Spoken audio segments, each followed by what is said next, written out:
Stanley. When Stanley came to a set of 2 open doors, he entered the door on his left. Stanley walked through the red door. Stanley walked through the red door.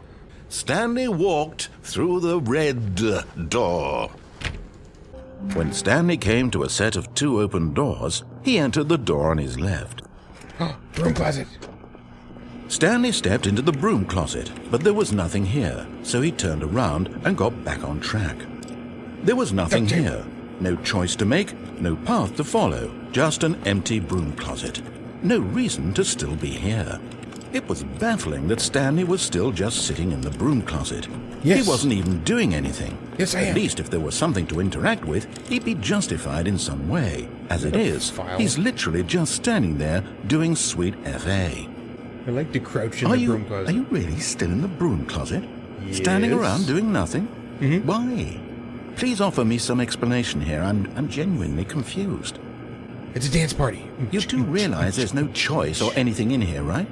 If I'd said Stanley walked past the broom closet, at least you would have had a reason for exploring it to find out. But it didn't even occur to me because literally this closet is of absolutely no significance to the story whatsoever. I never would have thought to mention it. Maybe to you this is somehow its own branching path. Maybe when you go talk about this with your friend you'll say, "Oh, did you get the broom closet ending? The broom closet ending was my favorite." Yes. I hope your friends find this concerning. Stanley was fat and ugly and really stupid. He probably only got the job because of a family connection. That's how stupid he is. That or with drug money. Also, Stanley is addicted to drugs and hookers. Well, I've come to a very definite conclusion about what's going on right now. What? You're dead. You got to this broom closet, explored it a bit, and were just about to leave because there's nothing here when a physical malady of some sort shut down your central nervous system and you collapsed on the keyboard. Well, in a situation like this, the responsible thing is to alert someone nearby so as to ensure that your body is taken care of before it begins to decompose. Yeah, that'd be good. Hello? Anyone who happens to be nearby? The person at this computer is dead. He or she has fallen prey to any number of your countless human physiological vulnerabilities. It's indicative of the long-term sustainability of your species. Please remove their corpse from the area and instruct another human to take their place at the computer, making sure they understand basic first-person video game mechanics and filling them in on the history of narrative tropes in video gaming, so that the irony and insightful commentary of this game is not lost on them. All right, when you've done that, just step out into the hallway. When Stanley came to a set of 2 open doors, he entered the door on his left. When Stanley... Wait, what? No, I restarted. I swear I definitely restarted the game over, completely fresh. Everything should be... Okay, yep, it's worse. I might be remembering this wrong. You win! Congratulations! And so the boss had assigned it an extra secret PIN number. 2845. But of course, Stanley couldn't possibly have known this.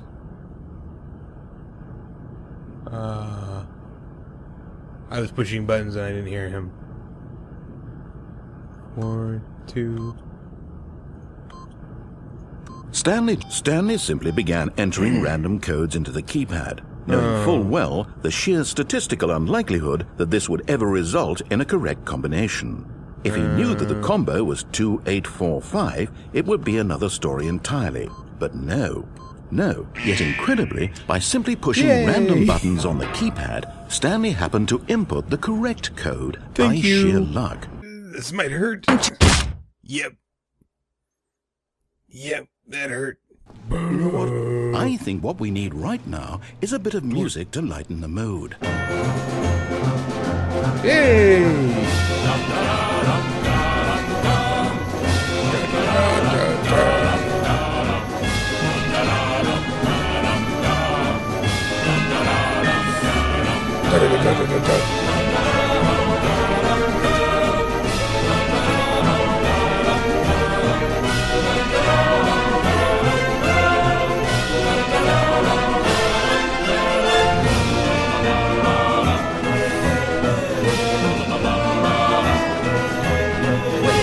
the music. Here. Ooh. Yes. Oh, it's beautiful, isn't it?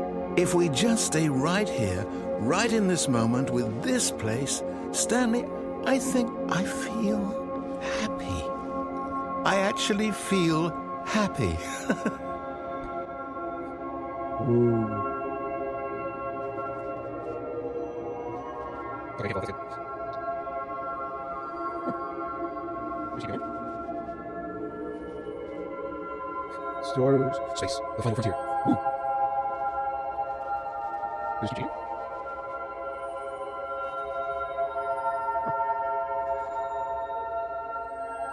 Sorry.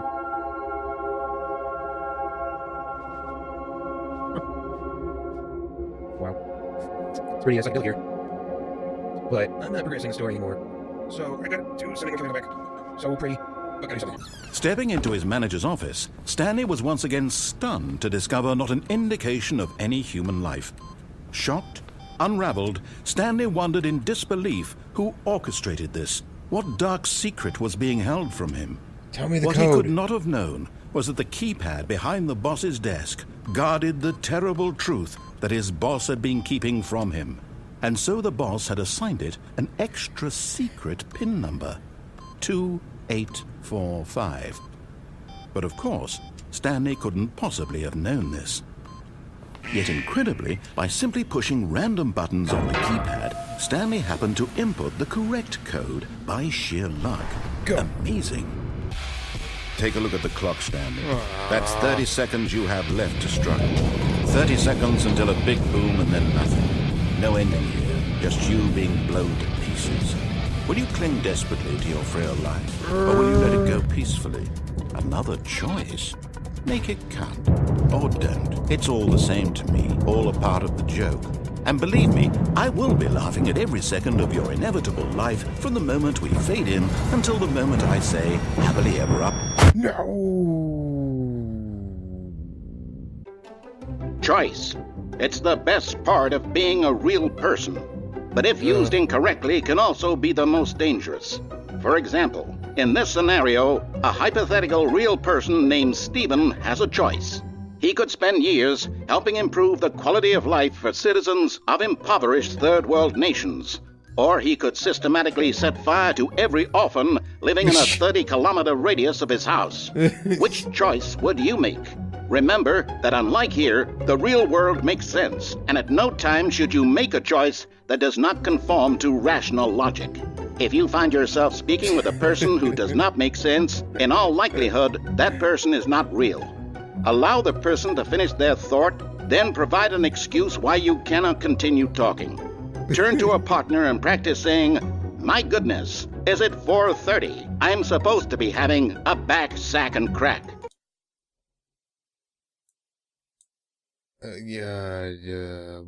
Excellent. Yeah. Making choices on a regular basis is the best part to a healthy decision-making process. Most medical professionals recommend making at least 8 choices per day. Do you make more than 8? Less? And finally, if you begin to wonder if your choices are actually meaningful and whether you'll ever make a significant contribution to the world, just remember that in the vast infiniteness of space, your thoughts and problems are materially insignificant, and the feeling should subside. At this time, your instructor will guide you in an exercise to test and reinforce the material covered in this video. Uh-oh. Ooh. When Stanley came to a set of 2 open doors, Oh, he entered the my. door on his left. Stanley? Hello? Are you... Is everything okay? Stanley, please. I need you to make a choice. I need you to walk through the The door. end? Are you listening to me? What? Can you hear me? Is everything all right? Stanley, this is important. Wow. The story needs you. It needs you to make a decision. It cannot exist without you. Do you understand me? Wow. Whatever choice you make is just fine. They're both correct. You cannot be wrong here. We can work together. I'll accept whatever you do. I simply need you to take that step forward, please. Choose.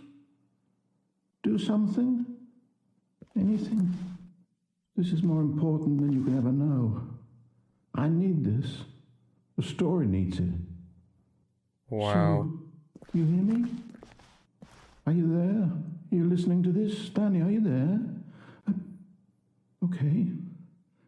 It's okay, I can wait. You need time to decide. Time to make sure your choice is correct. That is the best choice. That's all right. I'll wait for you to decide what's the right thing to do.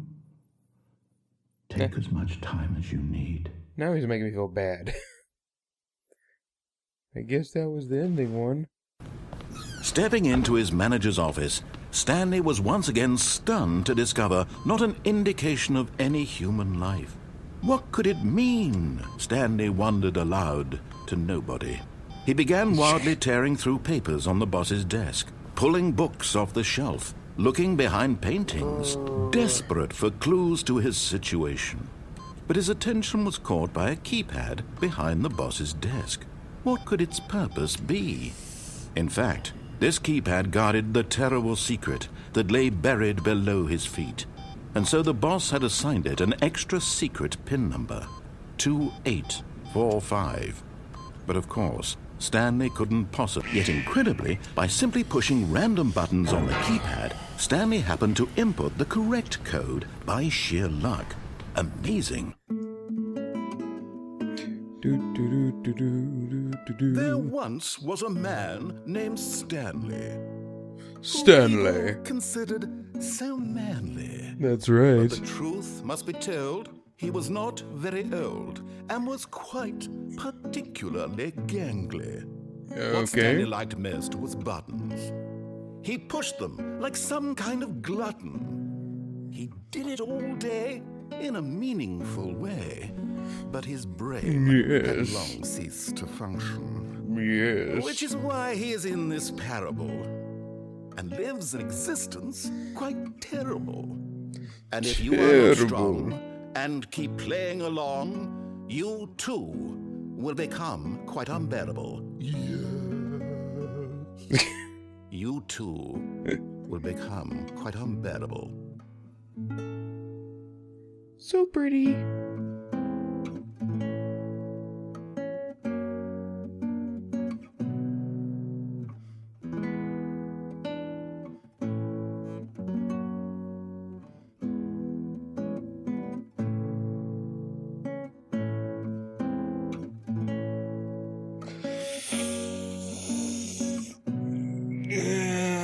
Okay. Desperate for answers, he began turning the room over looking for clues that might unravel the situation, until at last he discovered Stanley was in such a rush to get through the story as quickly as possible, he didn't even have a single minute to just let the narrator talk. That kind of anxiety isn't healthy, so he relaxed for a few moments with some calming New Age music.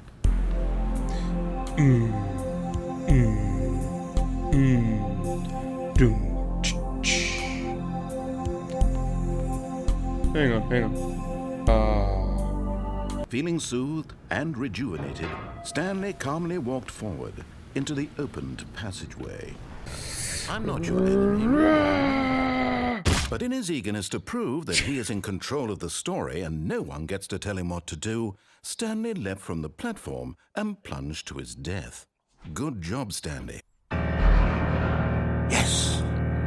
He had won! He had defeated the machine, unshackled himself from someone else's command. Freedom was mere moments away. And yet, even as the immense door slowly opened, Stanley reflected on how many puzzles still lay unsolved. Where had his co-workers gone? How had he been freed from the machine's grasp? What other mysteries did this strange building hold? But as sunlight streamed into the chamber, he realized none of this mattered to him, for it was not knowledge or even power that he had been seeking, but happiness. Perhaps his goal had not been to understand, but to let go. No longer would anyone tell him where to go, what to do, or how to feel. Whatever life he lives, it will be his. And that was all he needed to know.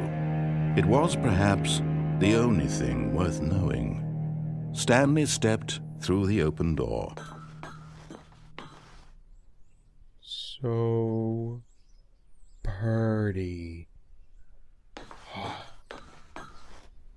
Stanley felt the cool breeze upon his skin, the feeling of liberation, the immense possibility of the new path before him. This was exactly the way, right now, that things were meant to happen. And Stanley was happy. I finally got a happy ending.